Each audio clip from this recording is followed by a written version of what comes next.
Good evening, you all. Thank you all for tuning in to my channel. I greatly appreciate it. Um, I'm just getting started, trusting in the process, taking this journey to fulfill my purpose on this world. A real quick prayer before I get started. Thank you, Holy Spirit, for guiding me and being able to be a blessing to the world, to share my story, as well as you protecting my throat chakras to be able to tell my story. I ask that you provide me the strength, the courage, the guidance to be of help and a servant in this lifetime. Amen. So, let's get started. Um, I am Chiquita. I am the runaway child. And this is Nyla. what's your name again? Nyla. That's Nyla. That is the child. And here we go. So, um, during my childhood upbringing, it was pretty good. It was a good environment. I never had any problems growing up. I am born. I was born in California.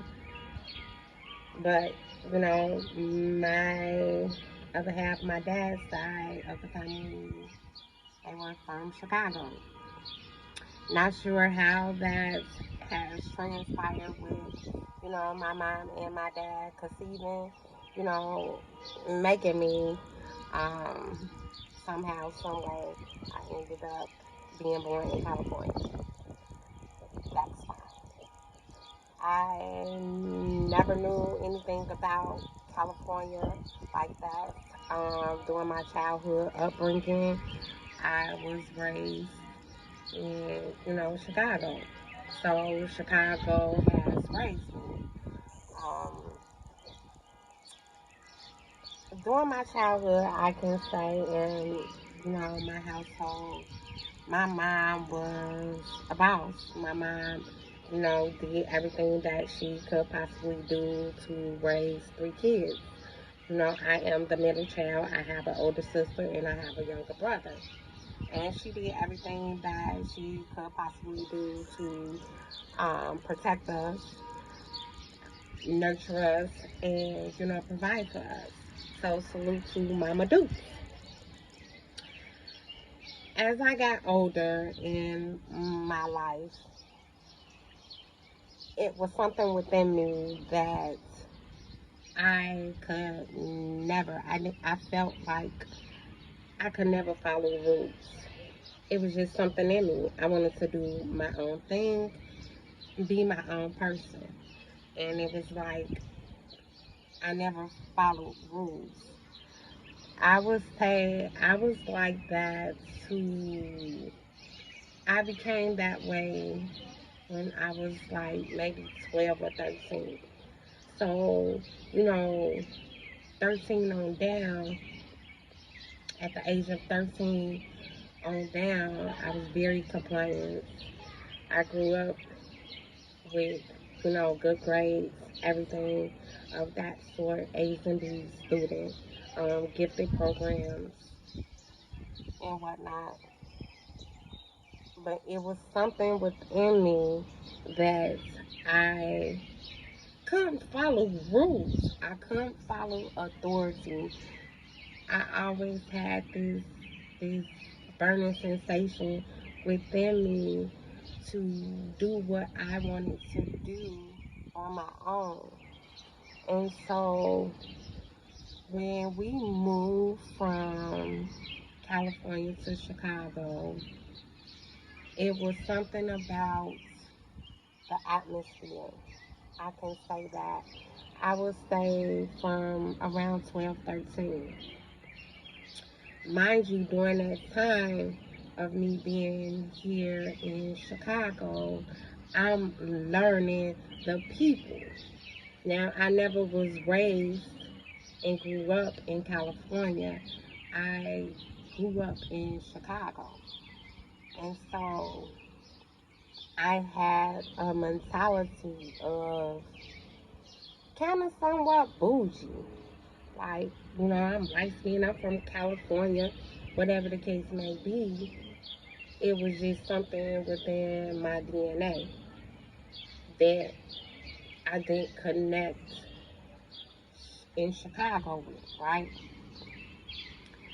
However, me, living here in Chicago, there was many different lessons that I've learned. For one, I didn't know how to fight. I didn't know what fight was.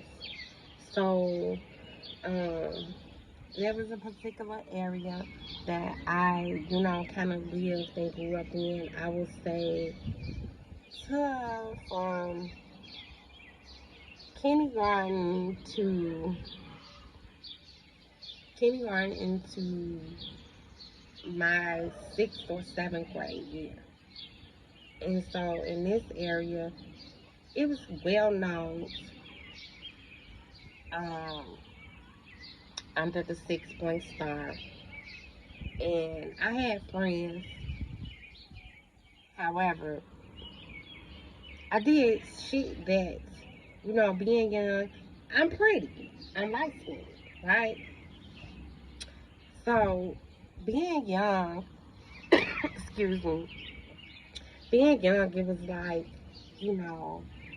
and not knowing how people are dealing with, the Chicagoans. But it was a process. It was something that I learned. Um, when it came to fighting, I didn't know how to fight. Real shit. I didn't. I didn't know what fighting was. And so I had supposedly friends that I grew up with kind of like sent me off in such a way. And so I fought people, right? And got my ass whooped. Okay. Let's just say that. Got my ass whooped. I didn't know nothing about fighting. I was around 11, 12, 13, trying to fight fucking people. You know what I mean? And so I'm out here fighting motherfuckers, and I ain't know shit about fighting, okay? So yes, a bitch got her ass whooped, okay? But guess what? Like Craig Daddy said, you live to see another day. And that was that. Out of 10, this is prepping me to be part of who I am today, right? And so, I'm young, 7th, 8th grade year, in the area that I grew up with.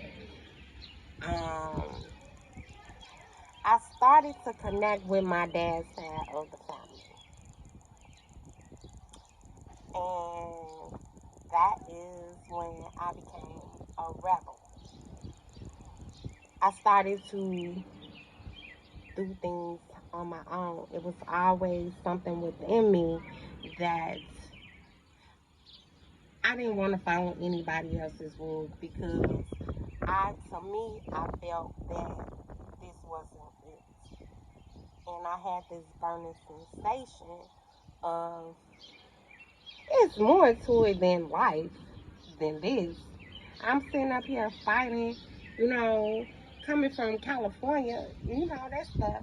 It never rains in Southern California, and that's where I'm from, the southern part of California. And I'm like, okay, it's sunshine here, but I get to this state, and I'm like, what the hell? A different type of fucking beast, right? Okay. And so I started connecting with my dad's side of the family. And later on, it will make sense. But I started connecting with my dad's side of the family. And my dad's side of the family is, whew, man, I love them wholeheartedly. They are the ones that taught me and realized where I come from. The blood that is actually in my DNA, strong heartedly, right? So once I connected with my dad's side of the family, it's like, oh, okay. But it fed me um, the hungriness of me having that taste for the streets. And so the more and more I got involved, you know, around people, that, knew my dad's side of the family or, you know, some type of affiliation, right? It was the more I was craving for that. Mind you, I've already had that passion to do my own thing. And it's been like that, you know, since grade school. Going back to grade school, I always had A's and B's. I always had, been in programs. My mom, great mom, wonderful mom, did everything that she could to provide for my siblings. And I've always did what I was supposed to do when it came to schooling. I had A's and B's in gifted programs and all that. And, you know, thanks to, that foundation that I had, to be able to accomplish that, right? However, going back to the street life, time I came 12, 13 and got introduced to that